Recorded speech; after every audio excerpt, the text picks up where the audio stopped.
early on in your career, you're kind of like, when is this going to come to an end, you know? Like, I've been here long enough. You look at the stats, guys don't stay that long. Well, it's over for the Warriors. There you go. I mean, no disrespect. But disrespect is. There you go. No disrespect. Disrespect. It ends for every old team. You know, it always ends. Sports are for young people. I didn't want to hear if he believes what you're talking. Yeah, I mean, I think the goal is just to not look like you in the Houston Rockets uniform. Yeah. Is ultimately the goal for us. Like, we don't want to. What does that look like? Did you see it? I'm just asking. I saw it. For those familiar with this moment, Charles wasn't insulting Draymond. He was reminding him of something every athlete dreads, but knows in the back of their minds. All good things come to an end. But Draymond's response hooked me far more than Chuck's critique, because beneath that exchange was a question I don't think basketball fans ask often enough. What would you actually trade for a championship? In our culture, we celebrate rings above all else. They're the currency of greatness. It's the first thing we mention in debates and the last thing we remember when it's all said and done. But titles don't paint the whole picture.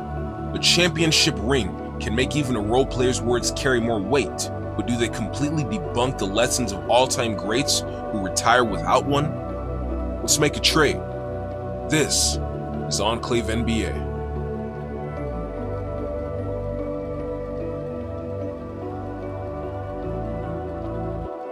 Three cheers, Bucketeers. Johnny Ernest here. True competitors understand that when the game is over, somebody wins and somebody loses. Easy decision. What's much harder, though, is deciding who actually had the better career, because sometimes the winner isn't always the better player, and the better player never wins. So let's make a few value swaps, starting with Robert Horry.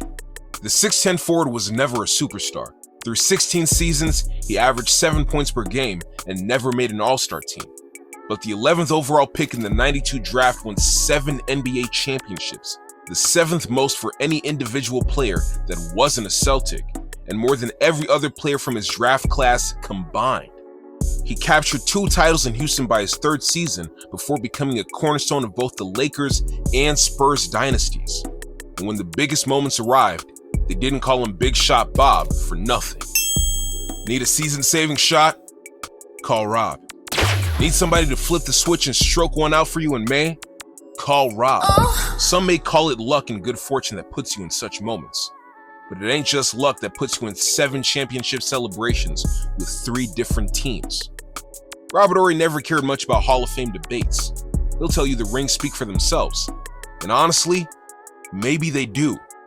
But here's where it gets complicated. Charles Barkley was everything Robert Horry wasn't. The franchise, the MVP, the superstar. I mean, he even hosted SNL with your mom's favorite, Nirvana. And yet, he never held the Larry O'Brien trophy. Through 16 seasons, Sir Charles averaged about 22 and 12 and was an undersized forward. He was an MVP of both the regular season and All-Star game, made 11 All-Star teams and All-NBA selections, and was one of the most dominant rebounders the league had ever seen, despite a listing of 6'6". And unlike Bob Horry, every franchise he joined expected him to be a pillar in their pursuit of a championship. But by the time Chuck arrived in Houston, the championship window was already beginning to close. His knees weren't what they once were. His athleticism had started to fade, and even then, Charles Barkley was still a damn good basketball player. Even in the twilight of his career, he averaged about 17, 12, and 4 with the Rockets, and was still producing at a level most role players never reach in their prime. So, what's worth more? Being remembered as one of the greatest players to ever touch a basketball, or being remembered as one of the greatest winners? For some of you, the answer is Robert Horry. And for others, there's no amount of championship jewelry that can make you trade Charles Barkley's career. And if that question wasn't difficult enough, let's raise the stakes. Derek Fisher was never the face of the Lakers. He was never an MVP, he wasn't Kobe, nor Shaq, but when championships were won, he was always standing there with Larry. A key component of the Lakers dynasty, Derek Fisher became one of the most trusted guards of his generation. He wasn't asked to score 30, He was asked to settle the game, manage the egos of the alphas, and deliver when the moment demanded it.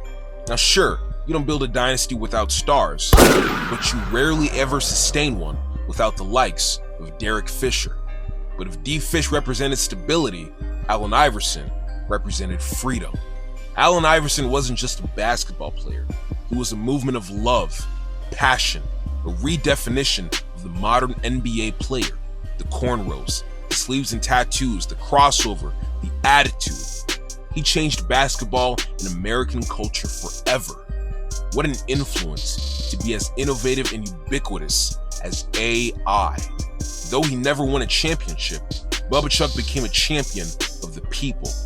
And being afforded the adoration of millions with no ring is quite the luxury. While 5 championships is a beautiful thing, they also don't stop you from being punched in the face by a light-skinned fellow with good hair. So, would you trade being Allen Iverson for Derek Fisher's trophy case? Now, if that second pairing wasn't hard enough, this is where things become downright absurd. Sports has a funny way of rewarding people. Sometimes the greatest careers never end with a parade or two. And other times, players with unlikely odds end up wearing multiple championship rings. Basketball isn't always fair. In fact, sometimes it's utterly cruel. Reggie Miller spent 18 seasons becoming the greatest player in Pacers history. He survived his sister's swattings, Spike Lee, as well as other deformities. But despite those adversaries, Reggie remains the all-time scoring leader in IP history and a top 10 3D penetrator. That's certified. But he could never overcome Michael Jordan.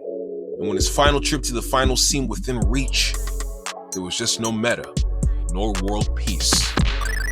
Meanwhile, players like Pat McCaw just come along and 3 seasons in, obtain 3 championship rings. A second rounder with little to no upside. Before most people even knew or cared who Pat McCaw was, he already owned 3 championship rings before his brain had even fully developed. So, would you rather be remembered as Reggie Miller or wake up one day with Pat's resume? And what about players like Patrick Ewing, who never had the privilege of being overlooked? From the moment he entered the league, the expectations were enormous. New York demanded a savior. He became Mansa Musa of New York's big market mecca. 11 All-Star appearances, countless playoff battles, one of the greatest centers the game has ever produced, and somehow, that still wasn't enough. No! Meanwhile, Will Perdue spent parts of his career under the scrutiny, tutelage, and abuse of Michael Jordan, then the stoic leadership of Tim Duncan. But 4 rings later, I guess the choices and trade-offs paid the sum in the end, right? Never carried a franchise, never expected to. Would you rather carry a nation of Knicks or carry 4 championship rings? Now, every player we discussed chased the exact same thing. Some caught it, some came close, and some changed the game without ever touching it. Maybe championships are the ultimate measure of greatness. Maybe they aren't. But one thing's for certain, the answer says just as much about you as it does about them. So, who'd you swap for?